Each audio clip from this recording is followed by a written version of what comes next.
ভারতে পালিয়ে যাওয়ার সময় বিজিবির হাতে আটক হয়েছেন আলোচিত সাবেক বিচারপতি AHM শামসুদ্দিন চৌধুরী মানিক। শুক্রবার রাতে সিলেটের জকিগঞ্জ সীমান্ত থেকে তাকে আটক করে বিজিবি। পালিয়ে যাওয়ার সময় নগদ ৬০ থেকে ৭০ লাখ টাকা, ব্রিটিশ পাসপোর্ট সহ ব্যক্তিগত বিভিন্ন সামগ্রী সঙ্গে নিয়ে যান মানিক। কিন্তু যাদের সঙ্গে তিনি পালিয়ে যাওয়ার চুক্তি করেছিলেন তারাই সব কেড়ে নিয়ে লাপাত্তা। ভারতে পালানোর সময় এই বিচারপতির একটি ভিডিও ক্লিপ সামাজিক যোগাযোগ মাধ্যম ফেসবুকে ছড়িয়ে পড়েছে।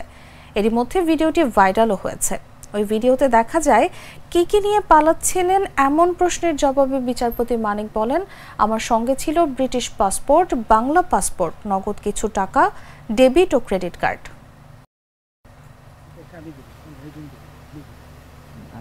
আমাদের পয়সার কোনো প্রয়োজন নেই, ঠিক আছে? আপনি যদি সেফটি মানে কালকে যে দুজন টাকা নিছে ওদের কাছে কত টাকা ছিল? ৬০-৭০ লাখ। আমার সাথে ছিল ব্রিটিশ পাসপোর্ট, বাংলা পাসপোর্ট, টাকা আর কটা ই কার্ড, ডেবিট কার্ড আর সব নিয়ে গেছে। আমরা তো বিচারপতি খালি কাউন্টার দিবেন না, সত্য কথাটা বলেন। আপনি কত টাকা কন্টাক্টে আসছেন? আমি ১৫,০০০ টাকা ওদের বলছিলাম, ওইটা আমি দিছি।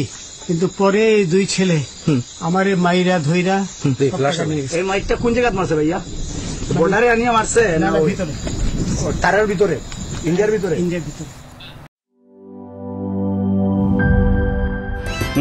Hydrostatic pressure test. আরে পাইপ তো ফ্যান্টাস্টিক। ইম্প্যাক্ট টেস্ট দেখেন কত চাপ নেয়, প্রেসার যতই হোক এই পাইপ ভাঙবে না। মাটির ১২৫০ ফুট পর্যন্ত গভীর চাপ নিতে পারে RFL UPVC গ্লাস পাইপ। পাইপের বস না কিনলে লস।